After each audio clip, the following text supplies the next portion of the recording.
Assalamualaikum warahmatullahi wabarakatuh. Sahabat Kaltim Pos, kita berjumpa kembali dalam Kaltim Pos Talk Show pada sore hari ini di Gedung Biru Kaltim Pos. Kami kedatangan tamu spesial. Beliau adalah Bang Irwan Peco, anggota DPR RI Dapil Kalimantan Timur, dan beliau saat ini duduk di Komisi 5 DPR RI yang membidangi infrastruktur dan perhubungan. Selamat sore Bang Irwan. Selamat sore Bang Haji. Ya, selamat datang di Gedung Biru Kaltim Pos. Inilah media pertama dan terbesar di ibu kota Nusantara. Iya. Dan ada sejarah Bang Irwan. Biasanya politisi yang sudah mampir ke Gedung Biru itu trennya akan naik. Wah, Trennya alhamdulillah. akan naik, elektabilitasnya akan naik. Amin. Dulu Pak Jokowi datang ke Gedung Biru terbukti kan. Iya. Karena Gedung Biru itu kan filosofinya langit. Karena langit kan selalu di atas gitu. Mudah-mudahan Bismillah Bang Irwan kalau sudah mampir ke Gedung Biru Kaltim Pos, Insya Allah nanti Bang Irwan, saya nggak tahu nih proyeksinya apakah nanti di 2024. Tadi kita sudah diskusi di bawah teman-teman, apakah Bang Irwan ini akan masih tetap di DPR RI atau bergeser ini nanti ke Lamin Etam ke KT1 Kalimantan Timur. Nanti kita akan diskusikan. Tapi sore hari ini kita akan coba mendiskusikan terkait dengan persoalan infrastruktur sahabat Kaltim Pos, karena kebetulan Bang Irwan ini duduk di Komisi 5 yang membidangi infrastruktur dan perhubungan kaitannya dengan Kalimantan Timur yang telah ditetapkan sebagai ibu kota Nusantara. Tentu saja kita berharap pembangunan IKN itu memiliki efek yang juga meluas, tidak hanya di Kalimantan Timur, bahkan konektivitas itu harus terbangun sampai di seregional Kalimantan. Saya kira Bang Irwan sependapat lah dengan kami bahwa kalau berbicara persoalan infrastruktur, Kalimantan ini memang sepertinya selalu ketinggalan kan ya, dibanding dengan Indonesia wilayah barat. Sumatera, Sulawesi jauh lebih baik dibandingkan Kalimantan Timur. Ya ada yang mengatakan IKN itu bagian dari hadiah lah dari kepada Kalimantan Timur yang selama ini selalu ketinggalan kaitannya dengan persoalan infrastruktur. Kita masih banyak daerah-daerah yang mengalami hambatan ya, keterisolasian, dan ya mudah-mudahan saja apa yang orang katakan itu berkah memang betul-betul nanti menjadi berkah bagi Kaltim. Tapi saya ingin mengawali ini Bang Irwan. Bang Irwan kan menjadi suara, perpanjangan suara masyarakat Kaltim di DPR RI di Senayan kaitannya dengan persoalan infrastruktur. Tentu Mas Irwan sudah mempunyai bacaan yang tebal lah bagaimana memotret kondisi infrastruktur di Kalimantan Timur, dan saya yakin ini sudah sering sekali sahabat KP disuarakan oleh Bang Irwan. Karena dari beberapa anggota DPR RI Dapil Kaltim tidak banyak sebetulnya kalau publik menilai ya, hanya ada beberapa orang yang mampu dia mengkomunikasikan pikiran-pikiran publik secara formal di institusi DPR RI, dan dari beberapa anggota DPR RI Dapil Kalimantan Timur yang kita tahu banyak menyuarakan aspirasi itu dan memanfaatkan politik itu untuk mengkomunikasikan apa yang menjadi persoalan di daerah, salah satunya adalah Bang Irwan. Semua saya yakin masyarakat Kaltim sudah tahu lah, banyak kehebohan dari Senayan karena Bang Irwan. Jadi akhirnya orang menjadi tahu, oh Bang Irwan ini Dapil Kaltim tuh. Nah seperti itulah, tidak banyak, dan tentu bagi kami, bagi masyarakat Kaltim ya, peran itulah sebetulnya kita kehendaki, bahwa kita memiliki anggota DPR yang menjadi perpanjangan suara, dia menyuarakan apa yang ada di persoalan ada yang di daerah. Mungkin Bang Irwan bisa memotret bagaimana kondisi infrastruktur di Kaltim saat ini, mungkin dari ke belakang saat ini seperti apa Bang Irwan? Ya. Terima kasih Bang Ajit. Ya, saya sudah diterima di Gedung Biru ini. Tapi habitat saya memang suka gedung-gedung biru gitu, Bang Ajit. Jadi saya sangat bahagia bisa hadir di Gedung Kaltim. Apalagi kalau dalam Bang Nersinya ya. Iya. Sangat senang hadir di Gedung Biru Kaltim Pos. Mudah-mudahan Kaltim Pos terus maju dan selamat sudah jadi media ibu kota. Siap. Ya, kalau media nasional dari dulu lah ya. Iya. Bagi saya sih infrastruktur Kaltim tuh memang kita harus gentleman akui bahwa kita masih tertinggal. Makanya salah satu juga yang mendasari saya waktu itu meminta penugasan di Komisi yang membidangi infrastruktur. Nah, sebelum 2020 itu contohnya saja untuk penanganan jalan nasional kita tuh paket multiyersnya tuh hanya 4 Bang Anjir. Oke. Tetapi alhamdulillah 2021, 2022 termasuk 2023 sekarang itu kita bisa tingkatkan tuh per tahunnya tuh minimal 14 paket multi-years, dan itu sebenarnya bisa kemudian mendorong salah satu sektor misalnya infrastruktur jalan nasional kita tuh pelan-pelan naik. Waktu saya mulai itu 60% kelaikan jalan nasional di Kaltim itu. Nah sekarang udah ada pada 86, mudah-mudahan nanti di akhir tahun 2024 udah sama dengan di Jawa, yaitu di atas 90%. Ya, tinggal ini segmen kita, jalan nasional kita tuh dari Kota Bangun, Kutai Kartanegara ke Gusik, Melak di Kutai Barat, juga segmen dari Bontang, Sangatta Simpang Perdau, yang lainnya alhamdulillah cukup tersambung mulus. Saya sebenarnya optimis gitu di awal melihat progres bagaimana mendorong APBN kita untuk infrastruktur di Kaltim, juga di sektor transportasi ya, karena saya juga bermitra dengan Kementerian Perhubungan. Tapi sejak adanya IKN ya, justru saya agak khawatir. Kenapa? Kenapa khawatir? Khawatir karena saya tadi pikirnya IKN ini dananya on top sendiri gitu, direktif sendiri. Ternyata masih banyak juga kemudian menggunakan dana reguler yang seharusnya ada kita pembangunan untuk di Kaltim.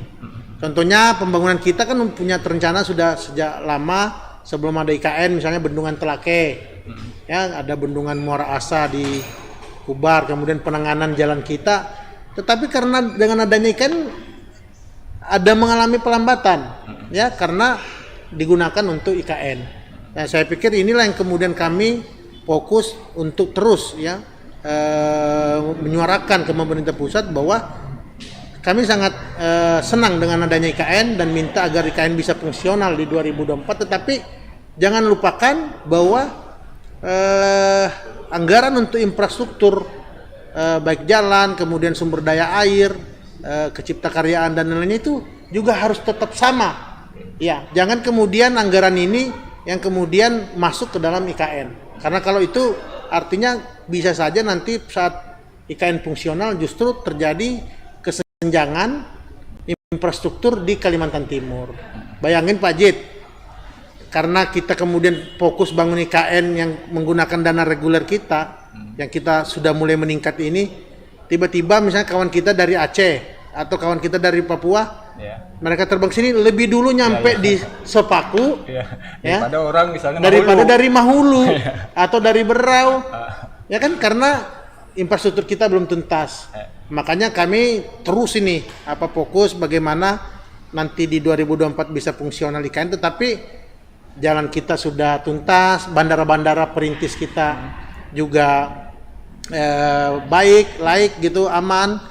Kemudian kita juga bangun beberapa bandara di beberapa kabupaten kota yang menghubungkan ke sini, sehingga keadilan itu ada, tidak terjadi kesenjangan seperti yang contoh tadi. Ya. Kalau kenaikan ini dari proyek multi-years ya dari 4 kemudian melompat menjadi 14 itu, apakah untuk infrastruktur meliputi darat, udara, laut atau seperti apa, Pak Irwan? Itu yang 14 paket multi-years itu jalan nasional kita. Jalan nasional, jalan nasional ya. Tapi sama, kita juga misalnya di sektor transportasi, beberapa bandara kita tadi yang tidak tertangani berhasil kita dorong ya, baik menggunakan dana SBSN, juga APBN murni. Kita perbaiki, contohnya misalnya APT Pranoto, kita perbaiki drainase runway-nya selama ini banjir, kemudian taxiway-nya baru satu, kita buatkan taxiway lagi agar, kan dulu pernah kasus amblas kan ya. Nah ini sekarang punya taxiway kiri kanan, keluar masuknya bagus, dan juga kita perbagusi juga landscape-nya. Kita juga bangun, kembangkan bandara di Kalimarau, juga sekarang merencanakan beberapa bandara di Mahulu juga di Pasir. Kita dorong seperti itu. Jadi sebenarnya fokusnya bukan hanya bicara jalan, tapi yang tadi saya bilang kita dorong juga kebutuhan air kita juga masih kurang. Kebutuhan air untuk pertanian irigasi dan daerah irigasi juga kurang, sehingga kita juga harus tetap bangun bendungan, ya. Bendungan sepaku semua itu bukan untuk IKN, Bang Ajit.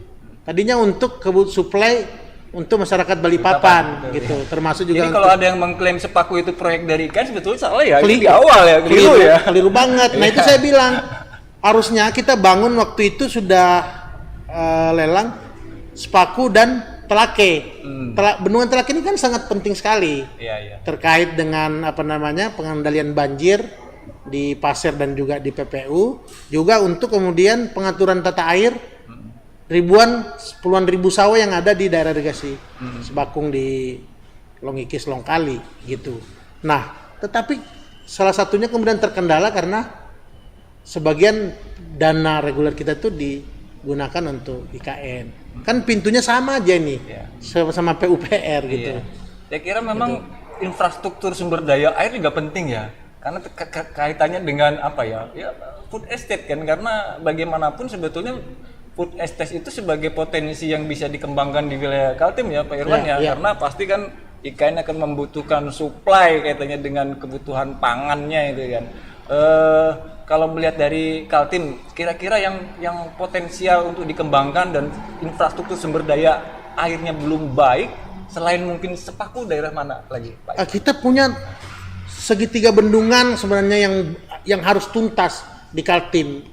Ada atau tidak ada IKN. Ada bendungan Marangkayu di Kutai Kartanegara, bendungan Muara Asa di Kubar, kemudian bendungan Telake di Pasir PPU.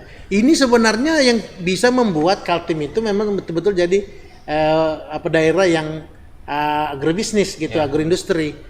Kenapa? Ini sangat potensial. Nah, bendungan Marangkayu ini kan udah mangkrak tuh puluhan tahun. Insya Allah kita tuntasin 2024 sudah bisa fungsional, tergenang air kita genangi.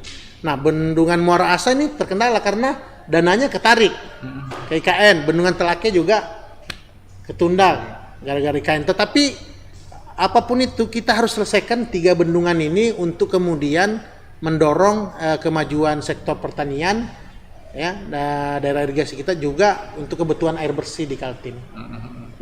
Ya kalau bicara mengenai problem infrastruktur, peran pemerintah di daerah juga memiliki peran yang cukup strategis kan, bukan hanya mengandalkan dana APBN ya Pak Irwan ya. Bagaimana nih Bang Irwan sebagai politisi lah, open aja lah melihat kinerja eksekutif baik itu di level provinsi ataupun daerah kaitannya dengan pembenahan infrastruktur di Kaltim. Nah itu di situ saya khawatirnya kalau saya dalam posisi sebagai anggota Komisi 5 DPR RI, saya sangat yakin permasalahan jalan nasional tuntas di akhir 2024. Tapi saya keliling Kaltim melihat kondisi jalan-jalan provinsi dan jalan kabupaten, apalagi jalan desa antar desa kita sangat-sangat menyedihkan. Dan itu kalaupun jalan nasional mungkin bisa mengakselerasi pertumbuhan ekonomi, tetapi kalau tidak terintegrasi dengan jalan provinsi, jalan kabupaten itu nggak bisa melakukan percepatan pembangunan di desa. Ini ada kejadian nih Bang Ajit yang menarik. Saya ke Muara Bengkal, Morencalong, sebuah kecamatan yang ada di Kutai Timur. Mereka tanam karet. Pas 5 tahun sudah panen, nggak ada orang datang karena jalannya masih di dalam kawasan hutan, berada di dalam izin pemanfaatan hasil hutan tanaman. Dan dalam kondisi rusak. Itu yang terjadi tuh Bang Andit. Komunitas karet ya? Iya. Gimana tuh, gampang juga dipermainkan harganya dan lain-lainnya. Belum lagi yang petani padi dan hasil-hasil lainnya. Nah itulah integrasi infrastruktur ini menjadi kunci kalau kita mau pemerataan pembangunan di Kaltim sampai ke desa ini terwujud. Saya pikir fokus pemerintah daerah harusnya bisa menuntaskan dulu jaringan infrastruktur sampai desa, baru kemudian fokus pada pengembangan sektor lainnya gitu. Karena bagaimanapun aksesibilitas yang baik itu kan menjadi akselerasi ya untuk ekonomi ya masyarakat ya. Ya, ketika memiliki komoditas yang melimpah tetapi ada problem aksesibilitas ya kesian masyarakatnya ya kan. Ya, ini baru saja terjadi Bang Anjit. Saya masuk Pasir. Di Muara Komam itu ada di seberang sungai itu ada 6 desa, tetapi hanya dihubungkan oleh jembatan kayu yang sekarang sudah sangat berbahaya. Ya, pasti kan itu menghambat alur mobilitas logistik ya. Kendaraan truk mungkin nggak mungkin masuk. Otomatis 6 desa ini udah mengalami stagnasi puluhan tahun, keterlambatan pembangunan karena tidak dibangun jembatan permanen. Padahal kalau hanya biayanya seberapa dibanding kemudian membuat kegiatan-kegiatan yang tidak prioritas dan atau kegiatan-kegiatan seremoni dan yang lainnya. Ini kalau ada update terbaru ini, Bung Irwan, APBD Kaltim ini, melompatnya lumayan ini, ya kan, 17,2 triliun ya kalau dibanding tahun sebelumnya. Ya. Jadi pikiran orang awam tentu berpikir, dengan anggaran yang tinggi ya mudah-mudahan alokasi anggaran yang dialokasikan oleh ke infrastruktur juga naik gitu. Tapi saya nggak tahu lah seperti apa polisi di 2023. Mungkin kalau Bang Irwan sudah punya gambaran karena saya yakin dekat dengan Pak Gubernur kan. Ya, rata-rata yang kebetulan saya juga di Banggar DPR RI, saya juga di Panja untuk transfer daerah dan dana desa. Kita memang mendorong untuk peningkatan termasuk dana bagi hasil dan transfer daerah, termasuk DAK dan lainnya, makanya cukup signifikan naiknya di samping pengaruh harga batu bara ya. Tetapi saya melihat ini tidak sebagai momentum sebenarnya untuk perbaikan pada infrastruktur itu. Contohnya di beberapa pemerintahan daerah, kenaikan dari APBD mereka yang signifikan itu tidak terlihat dari kenaikan dana untuk fokus penanganan infrastrukturnya. Justru sebagian dana-dana itu hanya pecah jadi PL-PL gitu. Kalau sudah pecah jadi PL-PL sampai triliunan gitu, nggak jadi apa-apa, ya, nggak bisa kemudian membangun jalan kabupaten puluhan kilometer, jalan kecamatan puluhan kilometer gitu, tapi hanya menjadi kegiatan-kegiatan kecil yang nggak terlihat. Kalau akses ini, Bung Irwan, akses dari Kaltim ke Kalteng itu sudah nyambung belum ya? Ya ini akses Kaltim ke Kalteng itu ada di simpang hubungkan batas Kalbar, ya, tembus Long Apari ke Longpahangai, nanti dari Longpahangai turun ke Lombagun Tering, ya masuk Kubar ya. Di tahun 2024 nanti. Ini juga sebentar lagi tuntas. Saya pikir tersambung tahun 2024 dan kita terus akan tingkatkan sehingga nanti dari Kalbar itu ke IKN bisa lewat perbatasan Kalau kita. saya Bung Irwan terus terang mainnya masih kurang jauh ini kan. Perbatasan Kaltim ke Kalteng yang via Kubar ya? Ya, pihak Kubar di Simpang Gusik ya. Atau yang lebih sering kalau Kalsel ya. Kalau Kalsel kan udah relatif baik gitu kan. Kalau kondisi saat ini seperti apa yang dari Kubar ke Kalteng itu masih kondisi infrastrukturnya? Lagi penanganan. Sebagian sudah rigid, ya, sebagian selesai dengan multi-year sampai akhir 2024. Udah kita setujui di Komisi 5 DPR RI. Ini kembali lagi ke ini persoalan apa ya? Harapan nih, hope gitu kan, agar jangan sampai pembangunan IKN itu ya baik hanya di IKN saja, tetapi tidak mengalir ke zona-zona penyangganya lah, kabupaten kota yang ada di Kalimantan Timur, bahwa infrastruktur harus terintegrasi, terkoneksi. Tapi saya nggak tahu gambarannya karena saya yakin Bung Irwan kan banyak diskusi dengan PPN Bappenas, dengan Kementerian PUPR untuk long term-nya apakah memang nanti desainnya akan mengarah ke sana bahwa dari IKN nanti akan secara konektivitas juga akan baik ke kabupaten kota di kawasan kota-kota penyangga. Gimana? Ya, kita udah ada rencana desainnya. Jadi dari KIPP itu kita kan sekarang bangun nih akses tol ya Balikpapan. Kemudian dari KIPP juga ke PPU. Ya, yang kita tahu kan nanti Lingkar Sepaku itu ya, tol Lingkar Sepaku, kemudian dari Bandara Sepinggan ke IKN. Nah, kita juga akan bangun jalan nasional poros yang menghubungkan Sepaku dengan Tenggarong, kemudian Sepaku dengan Gusik, Kubar, juga Sepaku dengan perbatasan Kalteng, Morotewe. Nah, jadi tol itu? Iya. Tol? Iya. Itu nanti yang merupakan penghubung ya dengan kabupaten-kabupaten penyangga juga lintas provinsi. Jadi itu sudah ada di desain di Balai Besar Pelaksanaan Jalan Nasional. dan tinggal kita nanti melaksanakan secara tahapan pasca IKN-nya juga fungsional gitu. Saya pikir itu keharusan ya Bang Ajit dibangun itu, karena kalau itu tidak terbuka poros dari Sepaku ke Kukar, kemudian poros Sepaku ke Kubar, termasuk poros Sepaku ke Kalteng, itu justru akan mengisolir daerah-daerah penyangga terlalu jauh yang muter dari Sepaku ke Samarinda, kemudian ke Kukar, ke Kubar, dan itu menjadi prioritas untuk kawan-kawan di PUPR. Ini Bang Irwan, kebetulan ini tadi saya ini ngumpul-ngumpul diskusi, kebetulan ada agenda di Balikpapan, ada penandatanganan ya dari PBPH,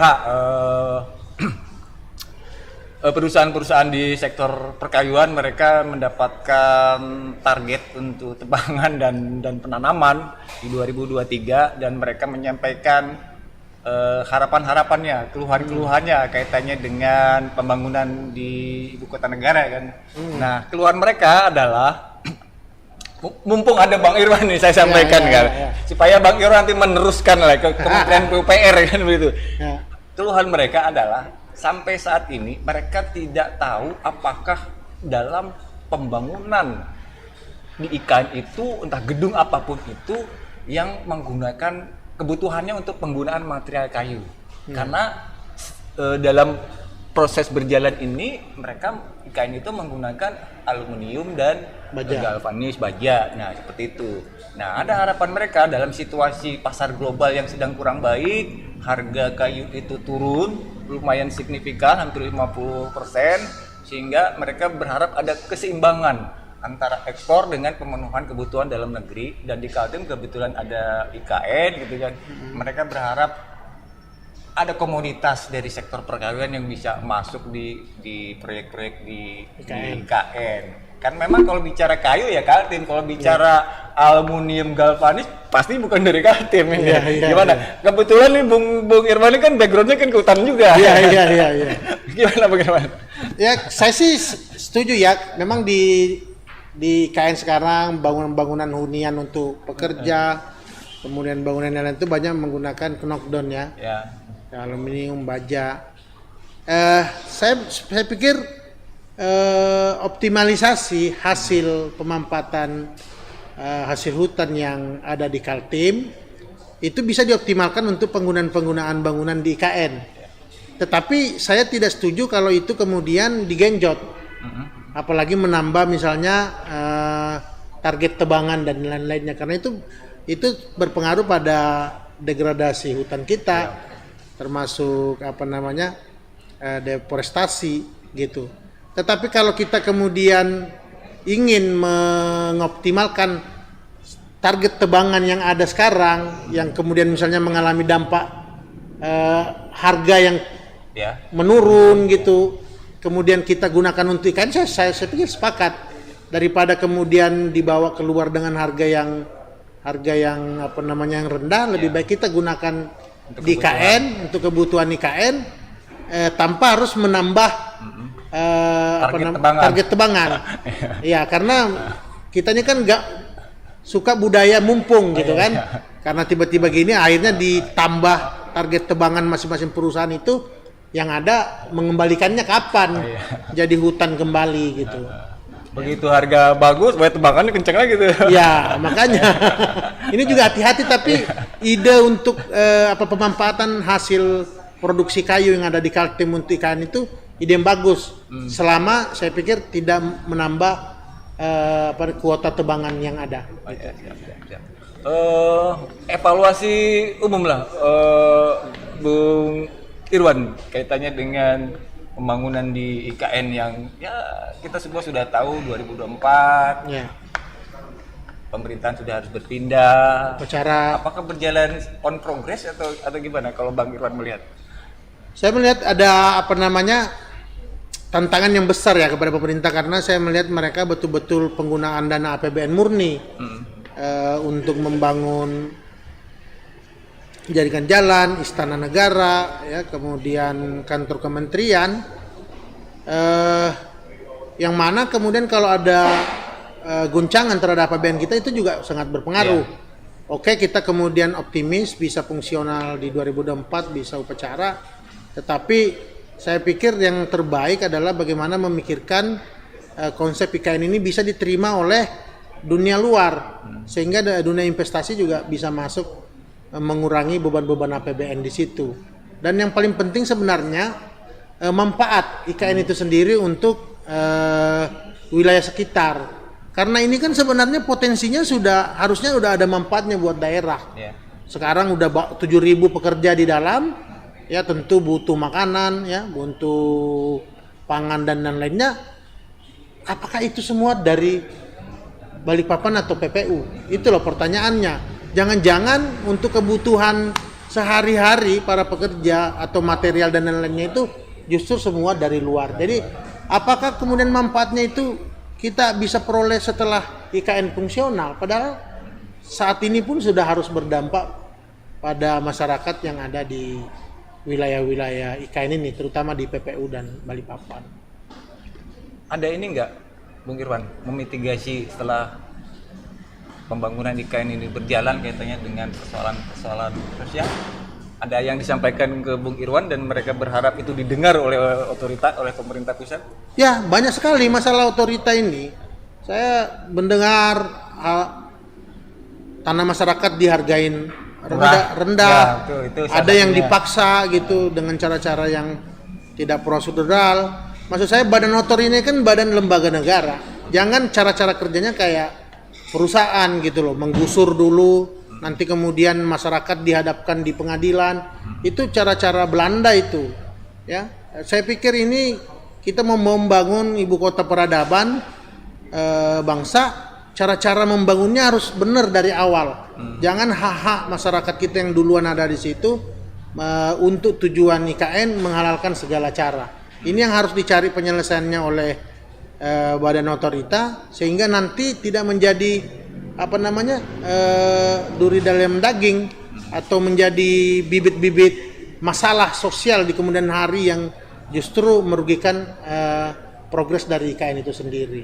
Itu ya saya pikir terkait masalah tanah, juga tadi masalah sosial, keterlibatan masyarakat dari awal, termasuk dalam sektor ekonomi, peluang kerja.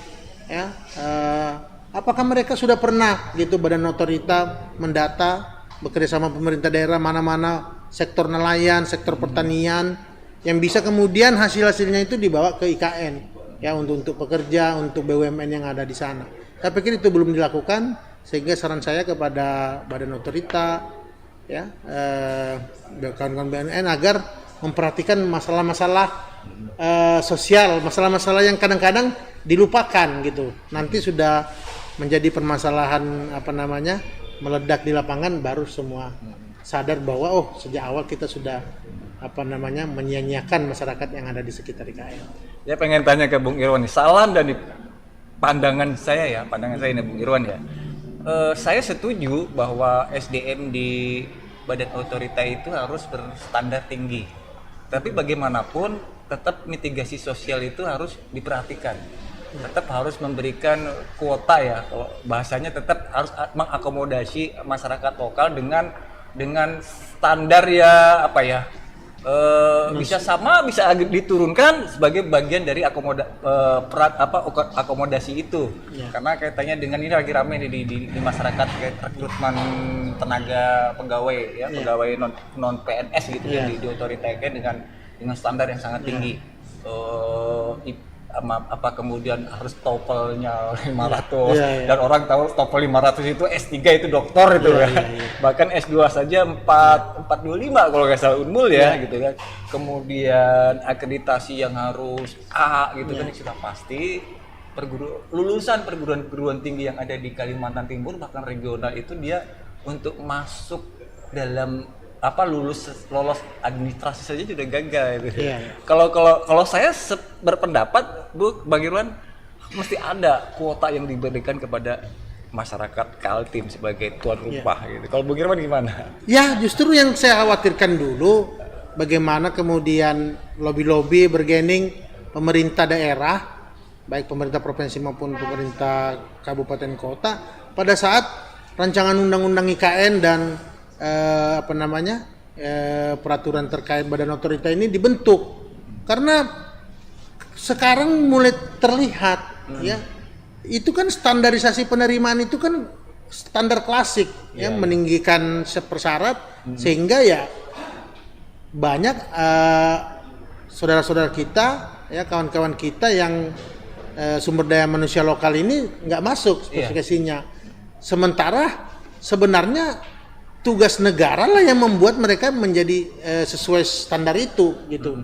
Jadi itu yang kemudian terjadi sekarang ini, tetapi saya pikir belum terlambat, harus segera ada kuota terhadap sumber daya manusia lokal, tetapi di sisi lain baik non skill ya maupun yang skill, tetapi jangan disamakan dong ya klasifikasi dengan standar dari luar, karena profesionalisme penting dan sumber daya manusia lokal juga bisa diberi pelatihan, kompetensi menjadi profesional.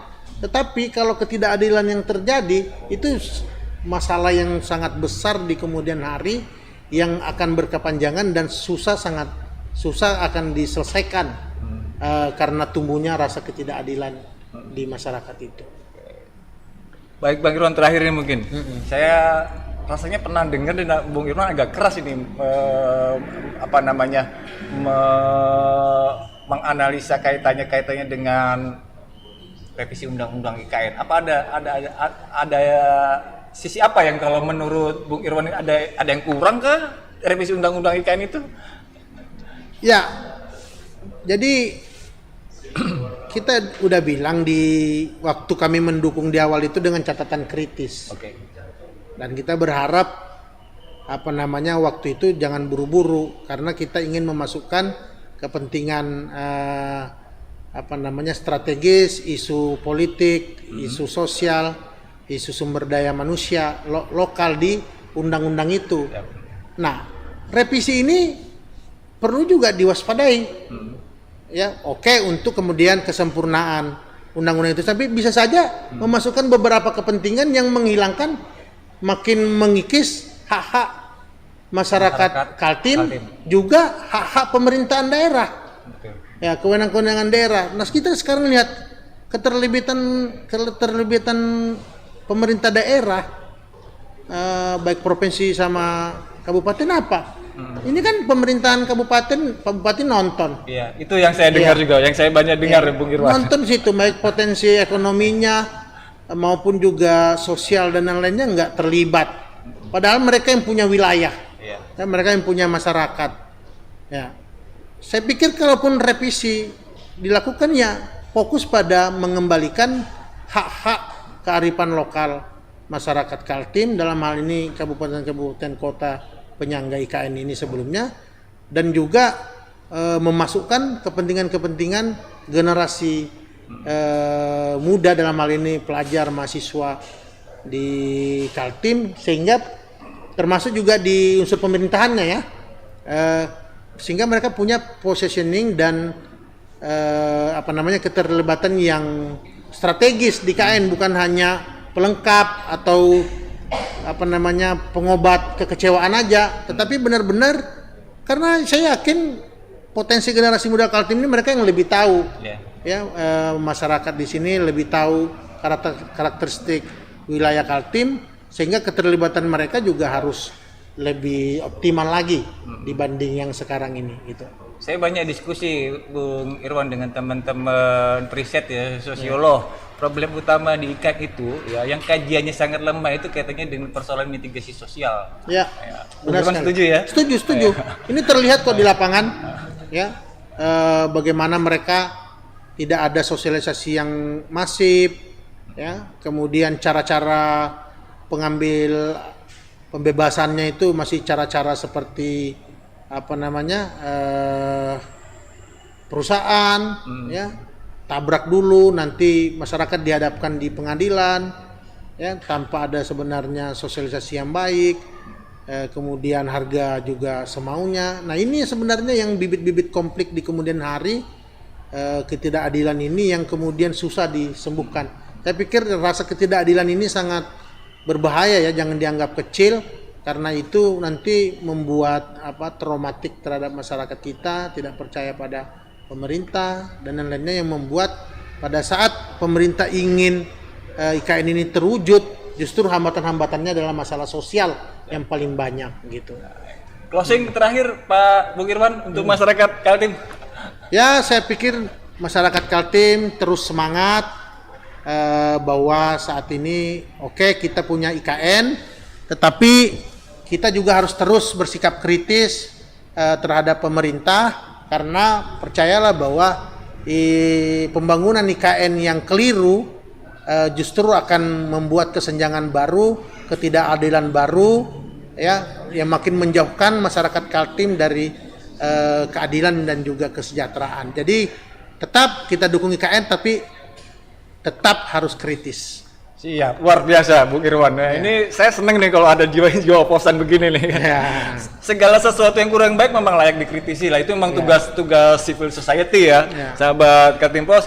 Sahabat Kaltim Pos, demikian perbincangan kita dengan Bung Irwan, anggota Komisi 5 DPR RI. Saya kira menarik sekali dari apa yang sudah disampaikan oleh beliau. Kita sudah mendapatkan gambaran bagaimana outlook infrastruktur Kaltim ke depan seiring dengan pemindahan ibu kota negara. Tadi beliau sudah menyampaikan bahwa aksesibilitas infrastruktur di Kaltim insya Allah nanti akan semakin membaik, itu sudah teranggarkan di 2024, bahkan di kawasan perbatasan juga nanti sudah nyambung, sudah terkoneksi, dan apa yang selama ini menjadi problem infrastruktur di Kalimantan, saya kira ini bagian dari perjuangannya Bung Irwan di Komisi 5 yang bidang infrastruktur.